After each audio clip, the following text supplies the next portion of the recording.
ওই বর বর আমাকে জড়িয়ে ধরে ঘুমান না। কেন তোমাকে জড়িয়ে ধরে ঘুমাতে হবে কেন? জড়িয়ে ধরে ঘুমালে নাকি বেবি হয়। আপনি আমাকে জড়িয়ে ধরে ঘুমান, আমাদেরও বেবি হবে। কে বলেছে তোমাকে এসব কথা পিচ্ছি? আমি কি জানি না মনে করেছেন? আমি তো সবটাই জানি, উল্টো আপনিই বুঝতে পারেন না। আমি জানি তুমি কেমন কি বুঝছো, কিন্তু হুটহাট করে মাঝে মধ্যে এমন এমন সব কথা বলো যার জন্য কনফিউশন লাগে। কেন কনফিউশন লাগবে না কেন? আমি তো প্রায়ই এসব কথা বলি। আমি যেটা জানি না সেটা আপনার কাছ থেকে জেনে নেই। আর আপনিই তো বলেছেন যদি কিছু জানার ইচ্ছা হয় তাহলে আপনাকে বলতে, তাহলে বলবো না কেন? বলতে তো বারণ করিনি, কিন্তু হুটহাট করে এমন এমন জায়গায় এমন এমন সব কথা বলে ফেলো যার জন্য আমাকে লজ্জায় পড়তে হয়। আর তুমি কোনো কারণ ছাড়া কিংবা কেউ জিজ্ঞেস না করতে বললেও কৌতূহল বশত ছাড়া কোনো কথা বলো না। এখন বলো, এসব কথা তোমাকে কে শিখিয়ে দিয়েছে আর কে বলতে বলেছে? ঈশান কথাটা জিজ্ঞেস করতেই তুষি হকচকিয়ে গেল। ও বুঝতে পারল ঈশান বিষয়টা ধরে ফেলেছে, তাই তোতলাতে তোতলাতে বলল, কই কেউ বলেনি তো। আমার ইচ্ছে হলো তাই বললাম। কেন আমি কি আপনাকে এসব কথা বলতে পারি না নাকি? না, কেন বলতে পারবে না? আমি জানি তুমি এসব বলতে পারো কিনা। তাছাড়া তোমার তো বলার অধিকার আছে। এখন বলো, এসব তোমাকে কে বলেছে? না মানে আমার ইচ্ছে হয়েছিল, তাই আমি একজনকে জিজ্ঞেস করেছিলাম যে বেবি কি করে আসে, তাই। হ্যাঁ তাই, তারপর কি? সব সময় এরকম আগেই প্রশ্ন করেন কেন? আমাকে কি একটু সুযোগ দিবেন না বলার? আর বলার আগেই যদি আপনি বাধা দেন তাহলে কি আমার লজ্জা লাগে না বলেন? আপনি জানেন এমনিতেই আমার সব কিছু বলতেই একটু কেমন যেন লাগে আপনার কাছে বলতে। কেন এত লজ্জা লাগে কেন তোমার? কেন লাগে মানে আপনি জানেন না? এসব কথা কি এত সহজে বলা যায় নাকি? এসব কথা বললে তো লজ্জা লাগবে। তাহলে আপনি কেন জানেন না? আর সব সময় আপনি আমার লজ্জাটা বাড়িয়ে দেওয়ার জন্য এসব কথা বলতেই থাকেন, এরকম প্রশ্ন করতেই থাকেন। একদম এসব বলবেন না। আমাকে সময় দিবেন, না হলে কিন্তু আমি বলবো না। আচ্ছা সময় দিচ্ছি, এখন বলো কে তোমাকে কি বলেছে আর এসব মাথায় আসলো কোথা থেকে? আমি জানি তোমার মাথায় এসব কখনো আসবে না, কারণ যেখানে তুমি স্বামীর ভালোবাসাটাকে কি সেটাই বুঝতে পারোনি, আর এখন হুটহাট করে এরকম কথা বলতেছো। ঈশান জানে তন্নিকে এই কথাগুলো হয়তো কেউ শিখিয়ে দিয়েছে, না হলে কারো মুখ থেকে শুনেছে। তাই ঈশান বিষয়টা বুঝতে পেরে ওর মুখের দিকে তাকিয়ে রইল। তন্নি তো লজ্জায় পুরো লাউ ডগার মতো লতিয়ে পড়েছে, ওকে কিছু বলতে পারছে না। ঈশান এবার উঠে গিয়ে ওর একটা হাত ধরে টেনে এনে তারপর বিছানায় বসিয়ে দিয়ে ওর মুখোমুখি বসে মুখের দুই পাশে হাত রাখলো। তারপর ওর চোখে চোখ রেখে বলতে লাগলো, আমি জানি আমার পিচ্চি বউটা আমাকে অনেক বেশি ভালোবাসে। কি হলো, বাসে তো? তন্নি মাথা নেড়ে হ্যাঁ সুযোগ উত্তর দিতেই ঈশান একটা মুচকি হাসি দিয়ে ওকে আলতো করে বুকের সাথে জড়িয়ে নিল ভয়টা কাটানোর জন্য। ও লজ্জা পাচ্ছে, লজ্জায় মুখটা লাল হয়ে আছে। তন্নি পিচ্ছি হলেও ওর মধ্যে কিছুটা ম্যাচুরিটি আছে, আবার কিছুটা নেই, যার জন্য অনেক কিছুই জানে না, আবার কিছু জানার জন্য আগ্রহ ওর মধ্যে সব সময় লেগে থাকে। আর ঈশান বিয়ের পর ওকে অনেক বোঝানোর চেষ্টা করেছিল, কিন্তু যেটা বোঝে না হুটহাট করে জিনিসগুলো কেন্দ্র করে কিউরিসিটি থেকেই সবার সামনে এমন এমন কথা ঈশানকে জিজ্ঞেস করে ফেলে, যার জন্য ওকে লজ্জায় পড়তে হয়। তাই ঈশান ওকে বলেছে যদি কিছু বলার থাকে, কিছু জানতেই হয়, তাহলে যেন একান্ত ওকে বিষয়টা বলে। তারপর থেকে তন্নিও সেটাই করে। তন্নি কথা বলছে না, তাই ঈশান ওর মাথায় হাত বুলিয়ে দিয়ে বলতে লাগলো, কি হলো, আমার পিচ্চি বউটার খুব বেশি লজ্জা লাগতেছে? না মানে আসলে হ্যাঁ একটু লাগতেছে। আগে তো এরকম লজ্জা লাগতো না। আগে তো ঠিকই আমার কাছে দৌড়ে আসতে, তখন লজ্জা লাগেনি কেন? আগে লজ্জা লাগবে কি করে? তখন তো আমি আপনাকে ভাইয়া বলে ডাকতাম, আর এখন তো আপনাকে বর বলে রাখি। তাহলে তখন লজ্জা লাগবে কি করে? তাই তাহলে এখন ওইভাবেই বলো, আগে যেমন করে আবদার করতে। এখন এখানে লজ্জা পাওয়ার কিছু নেই। আর আমি তো তোমার বুকের সাথে জড়িয়ে ধরে রেখেছি, তাই না? তাহলে এত লজ্জা পাচ্ছ কেন? আমি তো তোমার মুখের দিকে তাকাইনি। মুখের দিকে তাকালে না তুমি লজ্জা পাবে। আমি জানি এই কথাটা একটু লজ্জাজনক, ওই জন্যই লজ্জা লাগতেছে। আর তারপর আপনি আমার লজ্জাটা বাড়িয়ে দেওয়ার জন্য এরকম করে বলতেছেন, তাই না? একদম এসব কথা বলবেন না, তাহলে কিন্তু সত্যিই আর বলবো না। আচ্ছা ঠিক আছে, তোমাকে বলতে হবে না। আমি আর তোমাকে জিজ্ঞেস করব না। আর তুমিও কিছু জিজ্ঞেস করলে ঠিকমতো উত্তর দিতে পারো না, তাহলে আর তোমাকে জিজ্ঞেস করে লাভ কি? আর তুমি এরপর কিছু জানতে এসো, আমিও তোমাকে বলে দিব না। এই না না, একদম না। আমি বলতেছি তো আমি আপনাকে জিজ্ঞেস করব, আর এখন বলবো, প্লিজ আপনি রাগ করবেন না। আমি একটু সময় দিন, আমি বলতেছি। আপনারা কি ভাবছেন এখানে কি হচ্ছে? তন্নি আর ঈশান স্বামী স্ত্রী, সেটা ওদের কথাতেই হয়তো বুঝতে পেরেছেন। আর তন্নি ঈশানের খালাতো বোন ছিল। তন্নির আম্মু হুটহাট করে কিছুদিন আগে অসুস্থ হয়ে পড়েন, তার কিছুদিন পর মারা যান। তন্নির আম্মু ঈশানকে খুব ভালোবাসতেন, বলতেন বড় হলে ওনার মেয়েটাকেই ঈশানের সাথে বিয়ে দেবেন। আর ঈশানের আব্বু আম্মু তন্নিকে প্রচণ্ড পরিমাণে ভালোবাসতো, কারণ অন্যদের মেয়ে ছিল না, আর ভালোবাসাটা একটু বেশি প্রকাশ পেত। তাই ওদের বাসাটাও কাছাকাছি ছিল, তাই তন্নির ওদের বাসায় যাওয়া আসা করতো। ঈশান ওকে বোন হিসেবে ভালোবাসলেও এখন বউ হিসেবে ভালোবাসে। তো তন্নির আম্মু মারা যেতেই তন্নি অনেকটা কান্নাকাটি করতো, নিজেকে শান্ত করতে পারতো না। আর ওকে একমাত্র ঈশানই শান্ত করতে পারতো। ঈশান জানতো পিচিটার এখন কি দরকার, কি করলে ও শান্ত হবে। আর তন্নি আম্মু মারা যাওয়ার পর থেকে ঈশান ওকে সবসময় বুকের সাথে আগলে রাখতো, সেটা বোন হিসেবেই। কিন্তু একটা সময় বাইরের মানুষ বলা বলি করতে থাকে, এত বড় একটা মেয়েকে এরকম করে বুকের সাথে জড়িয়ে ধরে রাখে, সবসময় বোঝানোর চেষ্টা করে ওদের মাঝে উল্টাপাল্টা কিছু একটা হয়ে যেতে পারে। মানুষের এমন ধারা কথা শুনে তন্নির আব্বু ওকে এখান থেকে নিয়ে যেতে চাইলে ঈশানের আম্মু বলেছিল, ভাই আপনি তন্নিকে কোথাও নিয়ে যেতে পারবেন না, ও আমার বাসাতেই থাকবে। বোন, তুমি বুঝতে পারছো না, এটা হয় না। তোমার ঘরের প্রাপ্তবয়স্ক একটা ছেলে আছে, এখন যদি আমার মেয়েটাও এখানে থাকে তাহলে বাইরের মানুষ নানান কথা বলবে। লোকে যেন কিছু বলতে না পারে, আমি সেই ব্যবস্থাই করব। তুমি মানুষের কথা কখনো বন্ধ করতে পারবে না। আচ্ছা ভাইয়া, তন্নিকে ঈশানের বউ করে নিলেই তো ও এ বাসাতেই থাকতে পারবে, তাতে আর বাইরের কেউ কিচ্ছু বলতে পারবে না। আম্মুর কথাতে ঈশান অবাক হয়ে গিয়েছিল আর বলেছিল, আম্মু এটা কি করে সম্ভব? আমি ওকে বোনের চোখে দেখি, তাহলে খালাতো বোনকে কেউ কি করে বিয়ে?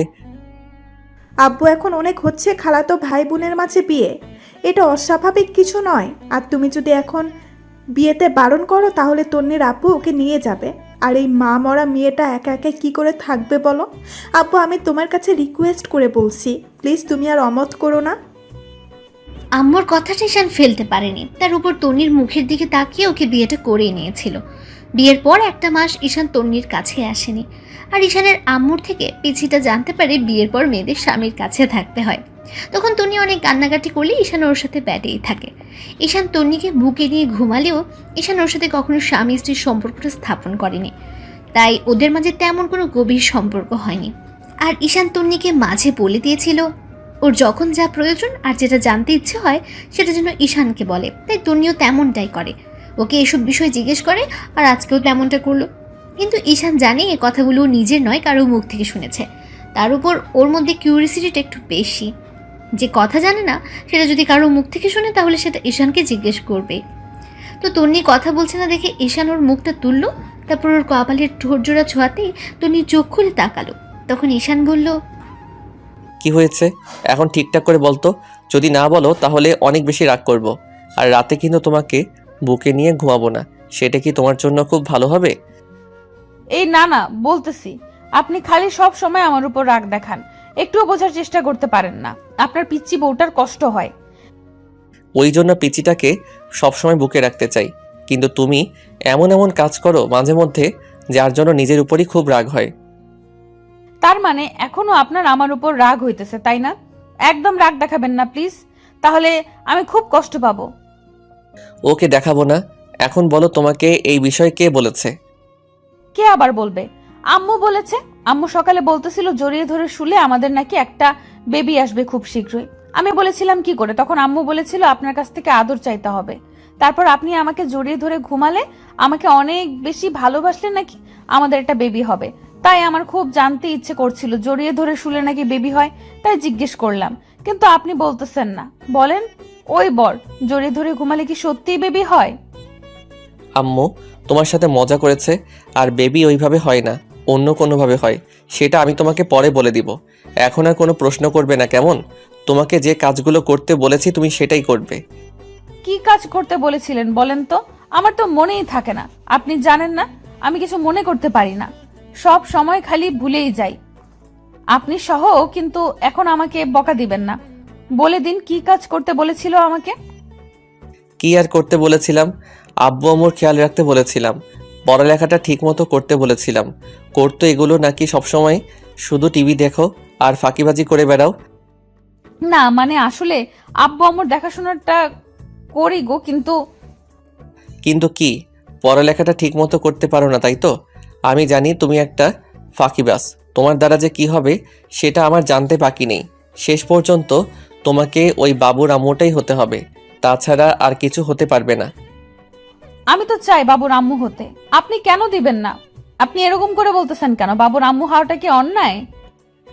না, কোনো অন্যায় নয়, কিন্তু তোমার এখনো বয়স হয়নি। আর আমি ভাবছি তোমাকে একটা বাবুর আম্মু করে দিলে তুমি তাকে নিয়ে ব্যস্ত থাকবে, আর পড়ালেখাটা তোমার দ্বারা হবে না, সেটা আমি খুব ভালো করে বুঝতে পারতেছি। হবে হবে, খুব হবে। আপনি জানেন না আমি কত ভালো একটা মেয়ে। আমি একবার যে জিনিস পড়ি মনে থেকে যায়, কিন্তু এই পড়ার কথাটাই মনে রাখতে পারি না। আসল কথাটা যখন মনে থাকে না, তাহলে যখন বেবি হবে হুটহাট করে তো বেবির কথাটাও ভুলে যাবে। মাঝে মধ্যে তো আমার কথাই ভুলে যাও। ওই জন্য অফিসে যাওয়ার পর তুমি মনে রাখতে পারো না তোমার একটা হাজবেন্ড আছে, তার সাথে কথা বলতে হবে, তাকে একটাবার কল করতে হবে, জানতে হবে সে দুপুরে খেয়েছে কিনা। তার জন্য তো সরি বলি, তারপরেও আপনি রাগ দেখান কেন? এইগুলো মনে রাখতে না পারলে সেটা কি আমার দোষ বলেন? দোষ নয়, তবে এগুলো তো মনে রাখতে হবে তাই না বলো? মনে না রাখলে কি করে হবে? এখন কথা না বলে যাও, গিয়ে রাতে রান্না করো। বিকেল হয়ে গেছে, এখন যদি শুরু না করো তাহলে কিন্তু অনেক রাত হয়ে যাবে। আমি বাসায় ফিরে এসে যেন দেখি তুমি সুন্দর মতো পড়ার টেবিলে বসে আছো, কেমন? না হলে কিন্তু অনেক রাগারাগি করব। বলতে পারি, কিন্তু আমাকে খুব শীঘ্রই একটা বেবি দিতে হবে। বললাম তো দিব, এখন না পরে দিব। এখন পাগলামি করো না তো। আপনার কি মনে হয় আমি কি অনেক পিচ্ছি? আমি কি অনেক ছোট? এখন আমি ইন্টার সেকেন্ড ইয়ারে পড়ি, তাহলে আমাকে একটা বেবি দিবেন না কেন? কি সমস্যা আমাকে বেবি দিতে? আমি কি সামলাতে পারবো না? লেখাপড়ার কোনো ক্ষতি হবে না, আমি বলতেছি তো। খুব শীঘ্রই আমি খুব ভালো একটা রেজাল্ট করব, দেখবেন। সেটা পরে ভেবে দেখবো, এখন যেটা করতে বলেছি সেটা করো গিয়ে। তো রাতে ঈশান বাসায় আসতে দেখলো তন্নি ওর কথা মতো পড়ার টেবিলে বসে আছে। ঈশান একটা মুচকি হেসে ওয়াশরুমে চলে গেল। তারপর আসতেই তন্নি পড়ার টেবিল ছেড়ে উঠে সে ঈশানকে একটা তাওয়া লিখিয়ে দিল। ঈশান ফ্রেশ হয়ে ওকে বলতে লাগলো, যাও, আব্বু আম্মুকে বলো খাবার টেবিলে আসতে বলো। আমি জানি ওরা আমার জন্য না খেয়ে বসে আছে। আর তুমি গিয়ে খাবার দাও, আমি আসতেছি। তো চারজন একসাথে খাবার খেয়ে নিল। তারপর ঈশান রুমে এসে বিছানায় শুতেই তন্নি পাশে শুয়ে ওর বুকে মাথা রাখলো। ঈশান ওর মাথায় আলতো করে হাত বোলাতে লাগলো। বর, ওই বর শোনেন না, কি হয়েছে বলো পাগলি? বিকেলে কিন্তু বলেছিলেন আমাকে একটা বেবি দিবেন। এখন একদম কথা ঘোরাবেন না, তাহলে আমি অনেক বেশি কষ্ট পাবো। আচ্ছা দিব, এখন ঘুমিয়ে পড়ো। ঘুমিয়ে পড়বে মানে? তুমি আমাকে জড়িয়ে ধরে ঘুমাবে না? তাছাড়া আপনি আম্মু না বলেছিল আমাকে আদর করতে, তাহলে আমাকে আদর করবেন না কেন? আদর কি করতেই হবে? করতে হবে মানে কি? আমাকে এক্ষুনি অনেক বেশি আদর করতে হবে, অনেক বেশি ভালোবাসবেন।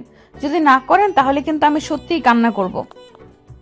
ঈশানের খুব ইচ্ছে হচ্ছিল ওকে আদর করতে।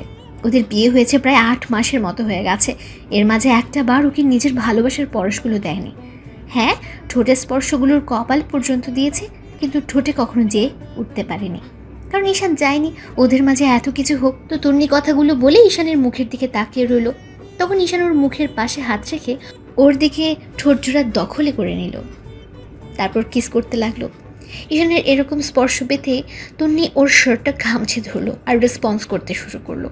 ঈশান ভাবতেই পারছে না পিচ্ছিটা ওর সাথে রেসপন্স করছে। তারপর একটা সময় ঈশান ওর ঠোঁটজোড়া ছেড়ে দিয়ে ওর ঘাড়ে আর গলায় কিস করতে লাগলো, যার জন্য তন্নি ঘন ঘন নিঃশ্বাস নিতে শুরু করলো আর অনবরত কাঁপতে লাগলো। ঈশান আবার ওর ঠোঁটে ঠোঁট ডুবিয়ে দিল। তারপর ওকে বিছানায় শুয়ে দিয়ে ওর শরীরের উপর নিজের পুরো ভরটা ছেড়ে দিল। তন্নি ওকে আঁকড়ে ধরার চেষ্টা করছিল। ঈশান বুঝতে পারছে পিচ্ছিটা একটু একটু করে উত্তেজিত হয়ে যাচ্ছে। তারপর ঈশান আলতো করে ওর শরীর থেকে কাপড়গুলো সরিয়ে দিতে লাগলো। তন্নি ওকে তখন বাধা দিতে গিয়েও দিতে পারলো না। ভাবতে লাগলো এটাই হয়তো স্বামীর ভালোবাসা। ঈশান ওর শরীর থেকে কাপড়গুলো সরিয়ে দিচ্ছিল আর ওকে কিস করছিল। তারপর ওরা দুজন দুজনকে উন্মুক্ত করে দেয়। তন্নি বারবার ঈশানকে বুকের সাথে জড়িয়ে ধরছিল। ঈশান তন্নির শরীরে কিস করতে লাগলো। তারপর নাভিতে চলে আসলো। তারপর সেখানে কয়েকটা কিস করে, যার জন্য ও ঈশানের চুলটা আঁকড়ে ধরে আর দাঁত দিয়ে নিজের ঠোঁট জোড়া কামড়ে ধরে। ঈশান বুঝতে পেরে তন্নির পুরো পাগল হয়ে গেছে, তাই ওদের শরীরে একটা চাদর টেনে দেয়। তারপর তন্নিকে ভালোবাসে আগলে নেয়। সাথে সাথে তন্নিও চোখের কোনা বেয়ে অশ্রু গড়িয়ে পড়ল। ও ঈশানকে বুকের সাথে শক্ত করে চেপে ধরে। ঈশান জানে ওর ভালোবাসার পরশের পাওয়াইটাও আনন্দের অশ্রু। তো ভালো থাক ভালোবাসা, দেখা হচ্ছে অন্য কোনো গল্পে।